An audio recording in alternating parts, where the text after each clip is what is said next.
Good afternoon and welcome to Bethany College. Before introducing the current and future leadership of our women's basketball program, I'd like to recognize and thank retired coach Jim Campion and his staff for their service. I'd also like to thank the 8 members of the search committee. This group, which included 3 current members of the Swedes women's basketball team, worked professionally and efficiently to find the best coach amongst a talented pool of candidates. As I said in the initial press release, Coach Morehouse's name consistently rose to the top of the list throughout each phase of the search process. I shared with Coach earlier today that there were several candidates who had more coaching experience on their resumes. But in Coach Morehouse, the committee saw both a teacher and a coach. We saw someone who genuinely cared about his student athletes, his team, and Bethany College. We saw a coach who literally paid his dues. Some of you don't know this, but Coach Morehouse was an unpaid volunteer assistant coach this past year at the University of Montana Western. We saw someone who was passionate about basketball. We heard that passion in his voice as he shared his dream of being a head coach and shared his vision and plans for turning around our women's basketball program. We heard about his creative and successful host family program that he started in Dillon, Montana, and how he would engage the Lindsborg community in a similar way. In summary, we saw a hard-working, smart, and motivated individual who just needed someone to give him a chance to fulfill his dream. We are beyond excited that Bethany College is the place that is making that dream come true for Coach Morehouse and his family, which he'll talk about here in a few minutes. Please welcome the new head women's basketball coach here at Bethany College, Coach Brett Morehouse.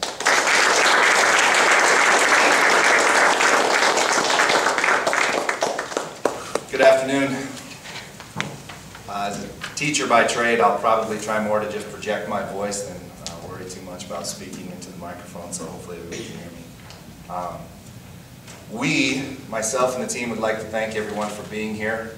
We see this as an opportunity to share our vision in terms of Swedes women's basketball program and our vision for the contributions that we can make to Bethany College. Specifically, I'd like to thank the administration and the search committee and Scott McClure. Scott touched on it. One of the great things and one of the things that I found special is that they were willing to provide me with an opportunity to talk about my plan, talk about my vision, and as there are some other assistant coaches sitting here in this room, you can understand that that can be a very hard obstacle to overcome when you get a lot of responses of great resume, get some experience.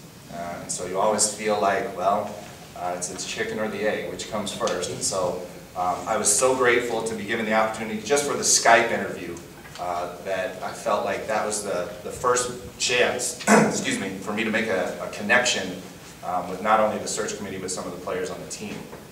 I want to thank Bergen, who is my wife. She's at home in Montana taking care of our 8-month-old son who just got his first ear infection. And all she did this morning was tell me that I'm going to do great, tell me that we have picked a very special place, and that we're leaving Big Sky Country, which has been our home for all of our lives, for the one place that really we saw that can become our new home. So I want to thank her. She is absolutely my foundation. She was here with me for the interview and encouraged me to say yes as soon as the opportunity was given to me. I also want to thank everybody that I've come in contact with. Bethany College and Lindsborg in general has been exactly what I thought it was going to be. Everybody reaching out, offering assistance, welcoming us in. Quite simply, I'm a teacher who coaches the game of basketball. And an example of that came up yesterday in our open gym session where we talked about the difference between completing a drill and playing the game of basketball. And I want my players, the people that are in my program, to play the game of basketball and not go through drills as part of a basketball process. So I feel like that is my biggest strength, teaching the game of basketball. I'm a student of the game. I will continue to learn, watch film, load my DVR with all kinds of games that I can get off of television, and I want my students to become, or my players to become passionate about the game as well and learn about it. Lots of challenges facing us. Obviously, this is a tough conference. It's a little bit late in the recruiting season, but not impossible for us to go out and find great fits for Bethany College and for our program. And we're going to identify some different roles and some changes in personnel as far as our current team and our current roster. But in just 3 days of being out on the court with the team, a little more than that in terms of being here on campus, I'm really excited. We're going to embrace those challenges and we're going to overcome them together. I'm going to recruit Kansas very hard. I can go into detail about that later if there's some specific questions. No one will outwork us as far as making correct connections throughout the state. And I'm going to go ahead and say that that includes the football program, which has set some very high standards as far as making connections. So I accept that challenge. My staff will accept that challenge. And we will extend our recruiting network nationally, understanding the alumni that are part of Bethany College and are found throughout the country. We're going to reach out to that. And of course, even tap into some of the existing networks that I created in Montana. We're going to build on a lot of positive things that existed in this program before, and specifically I'm talking about some of the defensive numbers that I found that this team was able to produce last year. Big stat for me is defensive field goal percentage. We can look at all of the things in terms of number of points we gave up. That's not necessarily a good indicator. But we're going to build on what I feel is a pretty strong defensive team, or at least a team that's willing to fight and scratch and claw. I feel like I can add some things to that, and that's a great place to start. Obviously, we have some other obstacles, but we're ready to take those on. We're going to implement some offensive strategies that will help us be more efficient on offense. We've already identified 3 or 4 things that statistically stand out that can be fixed right away, and in fact we've already addressed them with some individual meetings with players. I think that they've responded very positively, and we're going to move forward. Lastly, the biggest thing, and one of the biggest selling points during my interview, is that we're going to strengthen the current connections that this program has at Bethany, within the community of Lindsborg, within the local schools, and obviously with our alumni.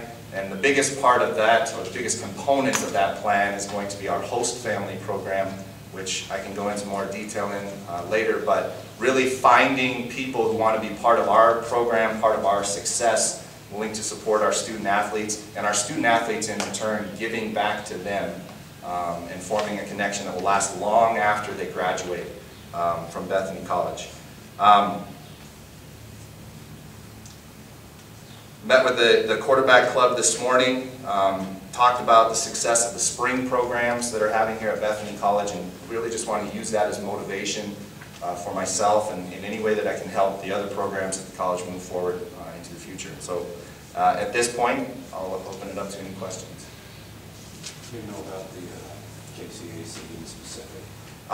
Specifically, I know from what I've been able to research, I've printed out the rosters, the individual stats, the conference statistics. Obviously, there's a couple of teams that separated themselves last year.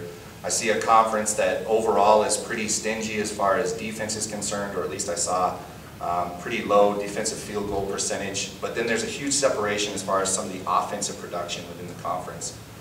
And so you have teams like Southwestern that are scoring upwards of 65, 70 points a game, which if you can do that, you're going to be extremely successful.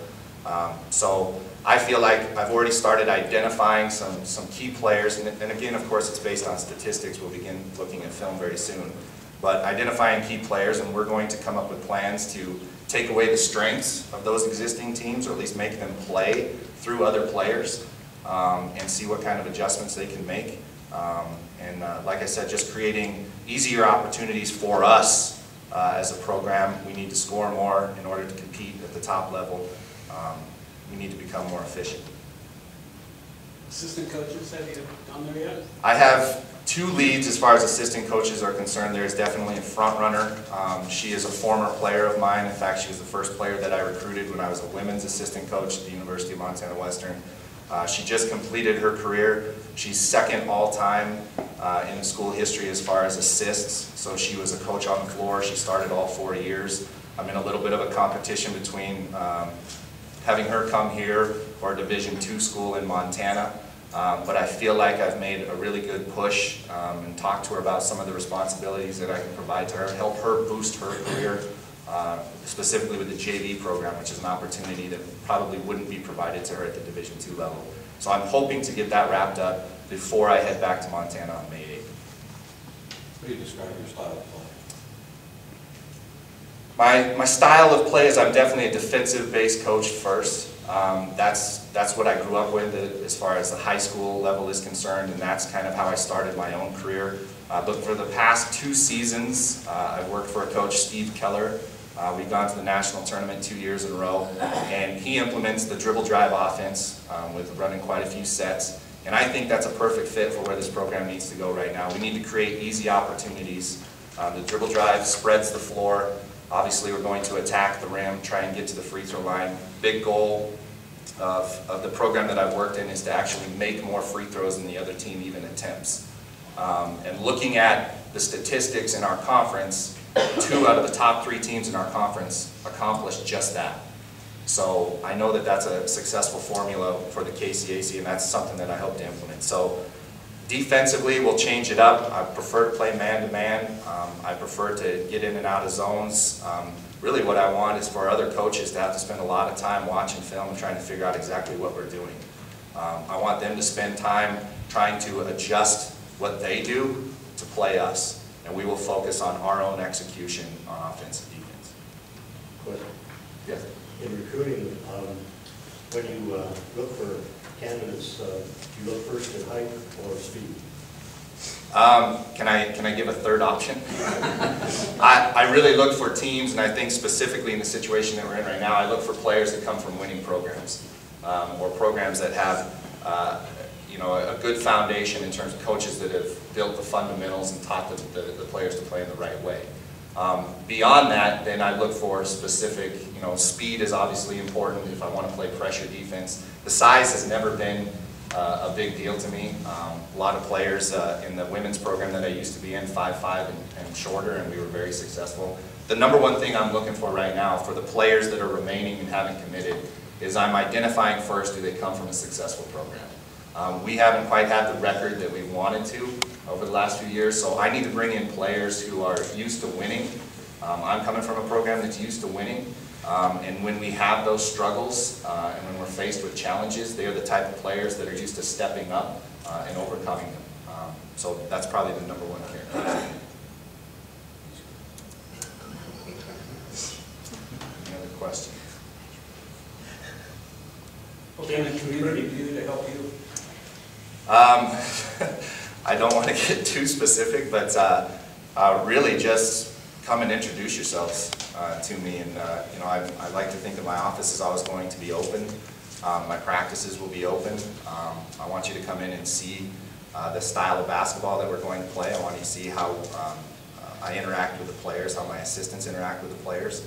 I think that's important to understanding the relationship that we have. And therefore, when you see us in games and you see us in huddles, and perhaps I'm getting a little intense, you can fall back on the fact that you watched us in practice and you know that our relationships are solid. You'll know that my players understand exactly where I'm coming from, how much I care about them, and that sometimes I'm going to tell them what they need to hear and not necessarily what they want to hear. And so I hope to just open up my doors, get out. I walked the streets this last weekend and ran into a few people. I hope to do that again this weekend at Millfest and everything. So just introduce as many people as I can. Tell us how you're recruiting Kansas. So within, and I had to make sure that I could actually send out an email and identify myself as the new head coach.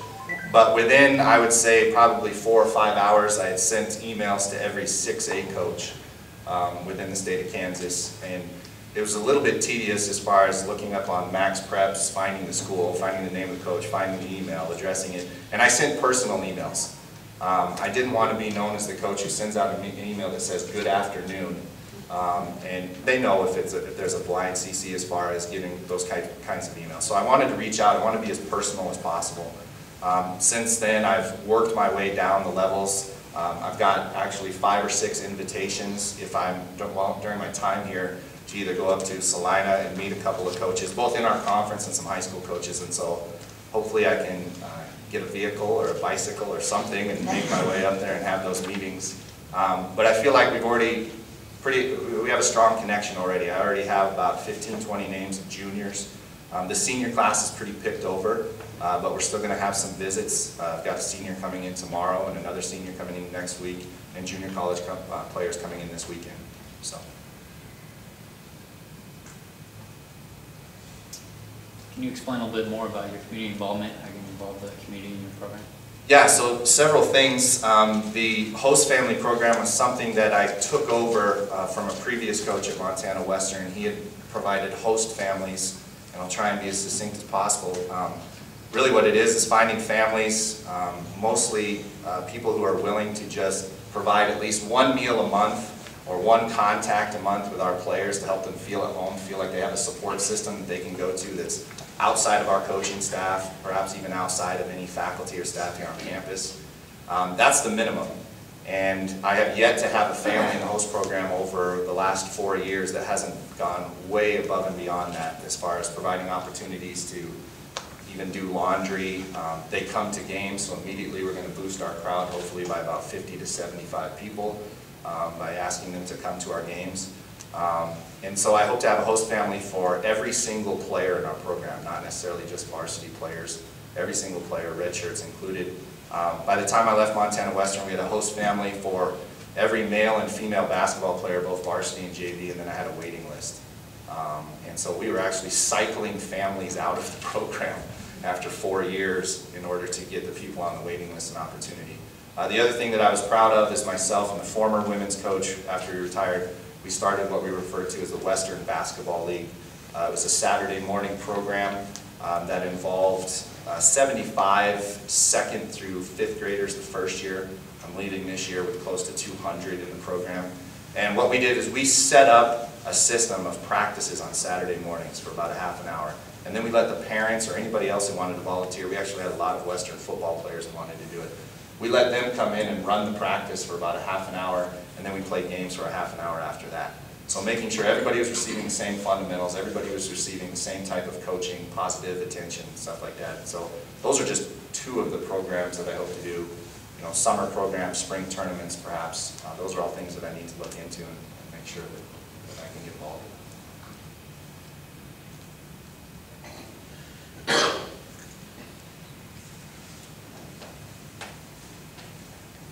Couple of closing comments. I will be completely honest, when I found out that I was going to chair the search committee and that there were going to be 3 current members of the women's basketball team on that 8-person committee, I was skeptical. I was not sure how that was going to work out.